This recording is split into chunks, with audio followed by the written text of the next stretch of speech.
Ordinary to extraordinary जी मध्य प्रदेश छत्तीसगढ़ की इस पेशकश में मैं शैलेश लोढ़ा बातचीत कर रहा हूं बहुत सारे ख़ास लोगों से, ख़ास मेहमानों से, ख़ास शख्सियत से जो सचमुच कुछ एक्स्ट्रा करते हैं।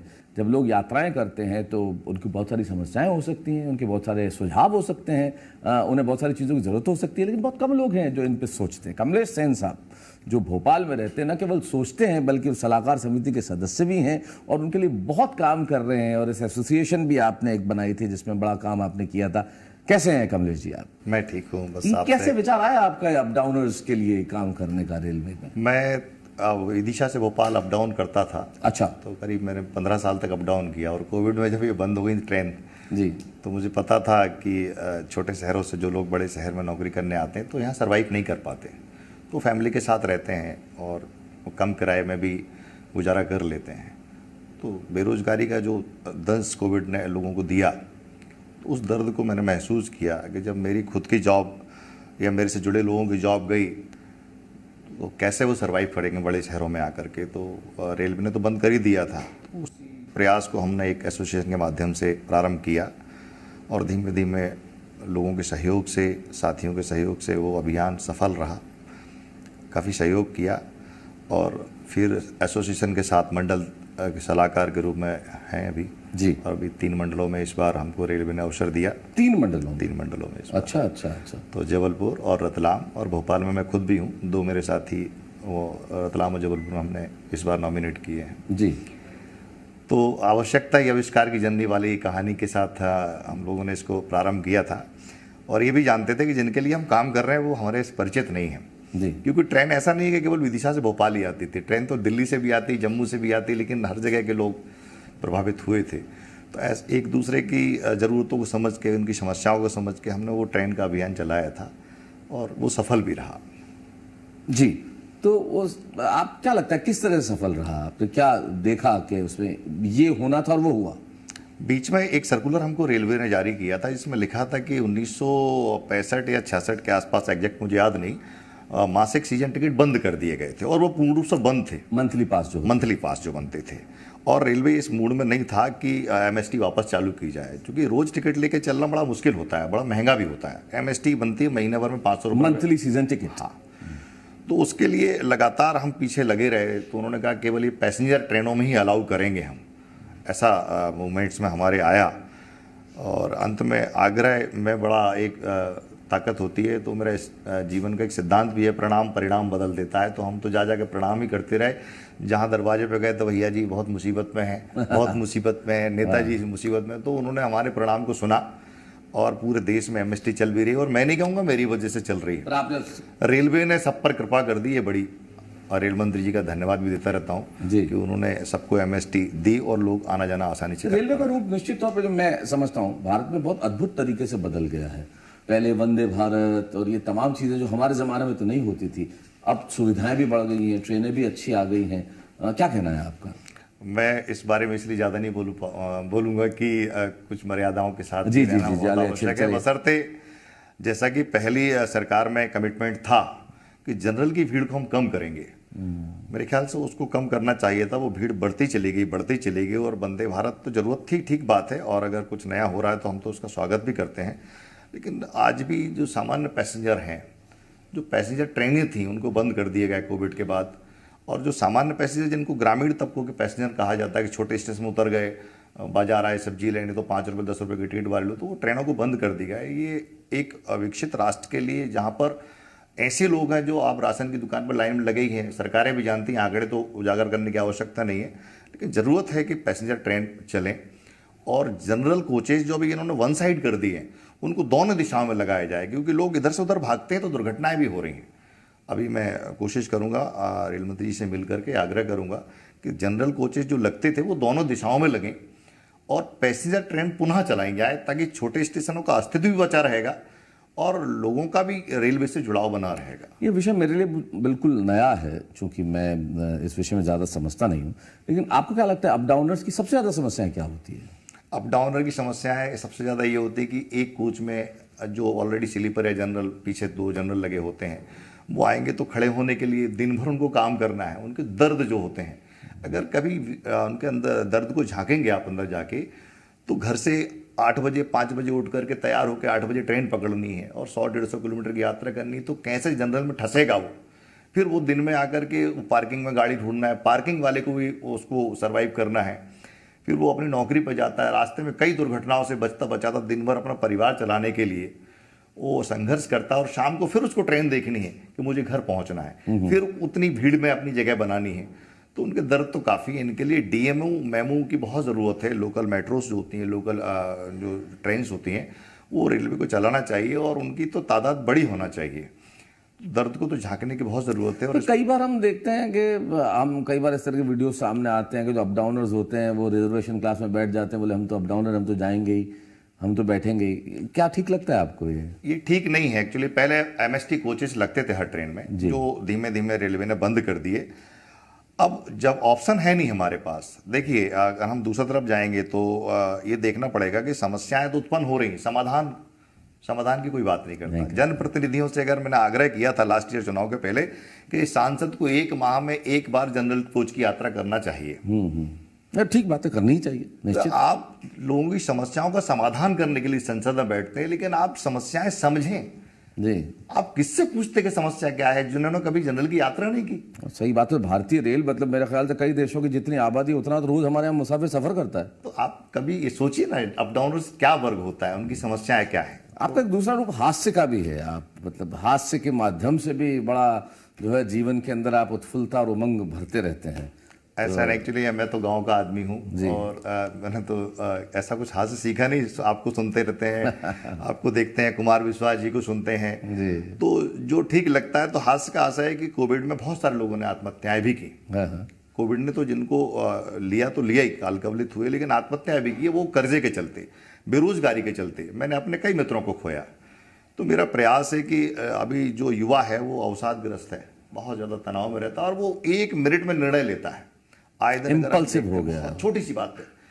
तो ऐसा लगा कि आपको सुनते या जो पॉजिटिव विचारधारा के लोग, उनको सुनते सुनते मैं कुछ बोलता हूं तो लोगों को अगर डाइवर्ट कर पाता हूं तो कोशिश करता हूं कि वो उस अवसाद से बाहर निकलें और सुसाइड तो एटलीस्ट ना करें। तो इसके लिए हमने कुछ इवेंट्स भी बीच में किए, आत्महत्या ना करें और भी राहें, और कुछ कविताएं आपकी सुन ली तो अब वो सुना देता हूँ, कभी किसी की कुछ हास्य वाली कविता सुन ली, चुटकुले सुन लिए। तो ऐसा करके घंटों बिठा बिठा के लोगों को उस अवसाद से या उस तनाव से निकालने की कोशिश करता हूँ, और यही मेरी दिनचर्या में शामिल है। 11 से 5 दिन भर यही करते हैं। अच्छा, लोगों के अवसाद दूर करना। 11 से हाँ, मैं अभी तो एक दुर्घटना हमारे साथ हुई जुलाई में, पिताजी मेरे नहीं रहे जी। तो 3 मैंने भी अपने पिता को अगस्त में खोया। मैं 13 जुलाई को मेरे पिताजी नहीं रहे। उन्होंने यह मुझसे बार बार कहा, 10 साल पहले से मुझे चेतावनी वाले भजन वो सुनाते थे।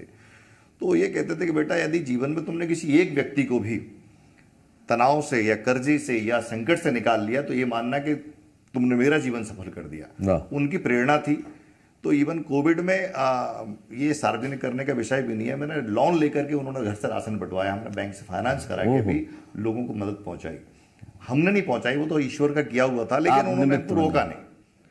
पिताजी ने हमको बढ़ावा दिया, आगे किया। तो ये कहते रहे कि आप कितने भी संकट में हो, यदि ऐसा लगता है कि दूसरे के संकट को दूर करने में, दूसरों की समस्या को दूर करने में आपके जीवन में छोटा सा भी अगर भूमिका रही, योगदान रहा, तो आपका जीवन सफल होगा। उसी दिशा पे चलते। 11 से 5 जो अवसाद दूर करने का कैसे काम करते हैं? अपने ऑफिस में बैठते हैं लोग? मैं अपने ऑफिस में बैठता हूँ जी, और लोग आते हैं। जैसे सबसे ज्यादा बड़ा सेक्टर जो है, मैं आपको बताता हूँ बिल्कुल खुले मंच पर, लोग शायद अनुभव करते होंगे, एक फाइनेंस सेक्टर, उनके ऊपर टारगेट होते हैं कि आपको ये लोन बांटने हैं। मैं मतलब किसी पर्टिकुलर बैंक की बात नहीं करूंगा। एमएनसी जब आई तो हमारे यूथ को उन्होंने क्या किया, मशीन के रूप में यूज करना प्रारंभ कर दिया। मैं किसी एमएनसी का विरोधी नहीं हूं, उनकी पॉलिसी का विरोधी हूं। सरकार को भी इस तरह पॉलिसी बनाने की बहुत ज़रूरत है। मैंने पहले भी आग्रह किया है कि उनको लक्ष्य दे दिया और बड़े सुहावने सपने दिखा दिए, लुभावने और विलासता का जीवन दिखा दिया कि चश्मा लगा लो, कान में ईयरफोन लगा लो, पीछे लैपटॉप टांग लिया और चल पड़ो, आपको अगले महीने 1 लाख मिलने वाले, 50,000 मिलने वाले। और वो क्या करता है, दिन में जाकर के मैं देखता हूँ एमपी नगर में ऐसे सिगरेट पीते लड़के लड़की, और वो टेंशन दूर कर रहे होते हैं। और फिर शाम को जब कभी मिल जाते तो बोलते सर, तो हमको लगता है कि ये टेंशन में है, भाई आ यार चाय पीते हैं। तो दिन भर 2-4 चाय पिला के 1 घंटे बिठाना। और आप ईश्वर की बड़ी कृपा है, कोई आता तो मुझे ऐसा लगता है वो 2 घंटे से पहले जाता भी नहीं है। और मेरे कमरे में बोर्ड लगा हुआ है, कृपया अनावश्यक ना बैठें, आप अपना और मेरा समय नष्ट ना करें, क्योंकि दूसरे ही बाहर बैठे हैं। सही बात है। तो वो एक चलती रहती दिनचर्या में शामिल कर लिया। लेकिन तनाव दूर करते रहते हैं। मैं नहीं करता हूँ, वो तो सब प्रकृति की, पता नहीं ईश्वर ने कुछ नहीं, तो अतिरिक्त मुझे दिया है। आपके व्यक्तित्व में कुछ तो है ही कि आप बिल्कुल निश्चित मैं तौर पे इसके लोग- लिए शिव करें सो होए जीवन का एक कंटेंट है मेरा। जी, जी। कुछ तो ईश्वर ने मुझे अतिरिक्त दिया है। आपने ये बांध भी रखा है महाकाल के दर्शन के बाद, ये जो बिल्कुल आप- पिताजी ने 900 स्क्वायर फीट में घर बनवाया और 900 का प्लॉट लेकर के उसमें मंदिर निर्माण करवाया शिव जी का विदिशा में, निजी भूमि पर, बिना किसी से कुछ लिए दिए। जी। और जीवन की प्रेरणा रही कि वो ये कहते रहे कि शिव करें सो होए, तुम कुछ नहीं कर सकते, हमसे कहते रहे वो करने वाला तो कोई और है, तुम माध्यम हो सकते हो। तो मैं उसी दिशा में चलता हूँ कि जो करना है तो तुम करो। आपने मुझे माध्यम बना दिया, लेकिन अतिरिक्त कुछ दिया है, ये मैं महसूस करने लग गया हूँ कि एक तो कुछ ईश्वर ने मुझे दिया है जो मेरे पास है, शायद औरों के पास नहीं है। बाकी स्कूटर से चलना और अपने जीवन को ऐसे ही जीना। आज भी स्कूटर से चलते? उसी से चलते ना। अच्छा। सलाहकार समिति के सदस्य जब मैं बना हूँ तो उस दिन से मैं कभी स्टेशन पे अपनी स्कूटर भी नहीं रखता, ऑटो से आता हूँ, क्योंकि वो सोचेगा कि भैया पैसे नहीं देंगे और वो 30 रुपये लेता है। तो मैं अपने ऑटो से आता हूँ और फिर ऑटो से जाता हूँ स्टेशन में। लेकिन अभी विदिशा से भोपाल अप डाउन करता हूँ। अभी भी अप डाउन करते हैं? कुछ सिद्धांत बनाए हैं जी। क्योंकि अब फादर नहीं रहे तो मुझे घर भी देखना पड़ता है। पर 40 किलोमीटर का 1 घंटे की दूरी? आधा घंटा पौन घंटा लगता है। आधा पौन घंटा ट्रेन में लगता है, लेकिन रोज अप डाउन करते रोज अप डाउन करते हैं।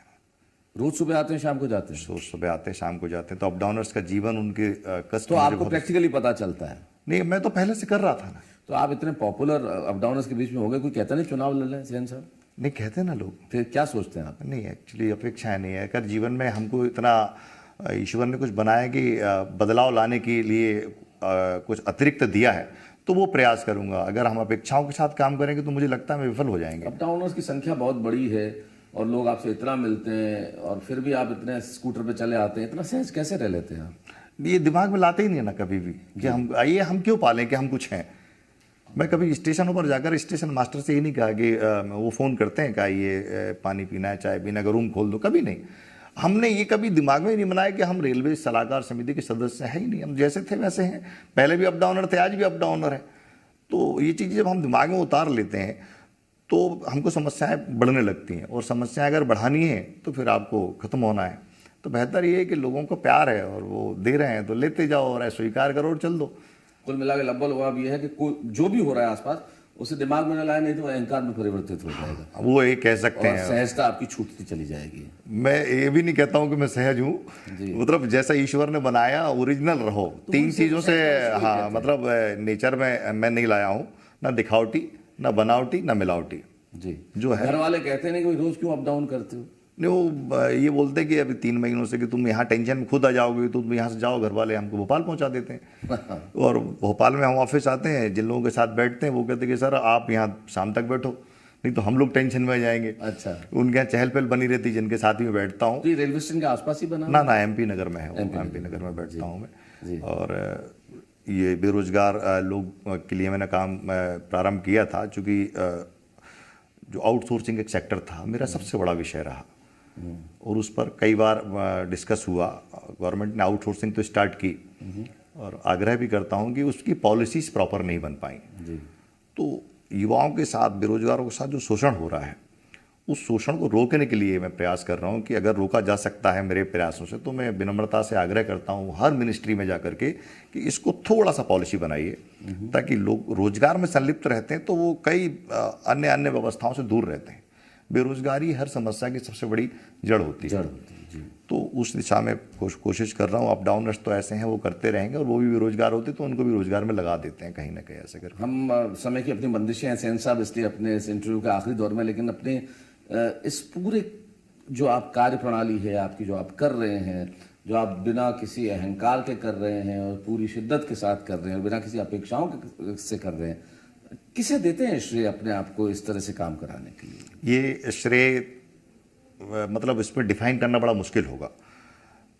प्रेरणा मेरे पिताजी की जी। और पिताजी जाते जाते भी कह गए कि शिव करें सो होए, उनका एक मूल मंत्र रहा। तो जो भी है, मैं तो शिव जी को मानता हूँ, तो ये मानता हूँ कि जो उनकी कृपा से हो रहा है, और सब कुछ उनका एक अंश मनुष्य के अंदर होता है कि हम जीवित भी हैं तो उनकी कृपा से। अदरवाइज जैसे बड़े बड़े महारथी धनवान लोग रहे, जिनके पास खर्च करने वाले लोग नहीं बचे, बट हम अगर इन सब व्यवस्थाओं में, ना तो हमारे परिवार में कोई राजनीतिक है, ना हमारे घर में कोई राजनीतिक है, हम गांव से निकले, छोटी सी एक नौकरी करने वाले, आज पूरे देश में लोग प्यार देते हैं, बुलाते हैं, कई राज्यों में बुला के अलग अलग तरह से सम्मानित करते हैं। आपके साथ बैठा है, ये भी हमारा सौभाग्य है। लोग पूछते हैं भैया ये समस्या है, तो हमको अपने आप में ऐसा फील होता है कि मैं बहुत बड़ा मतलब राष्ट्रपति टाइप का महसूस होता है। कभी रात को 2-1 बजे की फ़ोन आता है, भैया मेरी गाड़ी चूक गई, रुकवा दो। अरे तो मैंने कहा गाड़ी थोड़ी रुकती है, लेकिन ऐसे फोन आते हैं, हाँ, गाड़ी निकल के ट्रेन अरे रुकवा दो। और ईश्वर ने ऐसा प्रत्यक्ष, एक महिला की ये भी ट्रेन चूकी, वो युवती थी, शहडोल जिले की, शौनी थी कोई, और वो मुझसे बात कर रही, उसके पास नंबर, और परमात्मा ने पता नहीं अगले स्टेशन ट्रेन रोक दी, तो उसको लगा मैंने रुकवा दी, वो अपने आप ही रुक गई। अब उसका पूरा परिवार धन्यवाद देने शहडोल से आया, तो मुझे ऐसा लगा कि मतलब बहुत बड़े कोई तो आपके पास ट्रेन रुकवाने के लिए फोन आते हैं, तो रोज रिजर्वेशन के तो कितने आते होंगे? रोज आते हैं, मैं रोज चिट्ठी लिखता हूँ, सीट कंफर्म करा दो, रोज चिट्ठी लिखता हूँ। वो एक काम है, वो एक काम है जिसमें आप लोगों का बहुत भला कर सकते हैं। नहीं, जिनका होना है हो जाए, हमारा काम वो आया है यहाँ तक, तो चिट्ठी लिखने में क्या प्रॉब्लम जी। जो चल के आता है उसकी चिट्ठी लिखता हूँ। फोन आते हैं, मना नहीं करते? बिल्कुल, मैं मना नहीं कर सकता, उनके प्रेम की वजह से तो है। क्या बात है, कुछ कहना चाहेंगे अंत में अपनी तरफ से युवाओं को, देश मैं के तो नागरिकों को? सबसे ये कहना चाहता हूँ कि देखिए, ये जीवन में उतार चढ़ाव बहुत ज़रूरी है। अगर समस्याएं मेरे साथ भी हैं, मैं जिस दौर से गुजर रहा हूँ केवल मैं ही जानता हूँ, तो संकट सबके सामने आ सकते हैं, समस्याएं बहती। युवाओं से बड़ी विनम्रता से आग्रह करता हूँ कि छोटा सा भी अवसाद अगर दिमाग में है तो उसको ना पालें, अपने परिचितों से, मित्रों से, दोस्तों से शेयर करें, बात करें। और जो त्वरित निर्णय अभी ले रहे हैं, मैं उससे बहुत दुखी हूँ।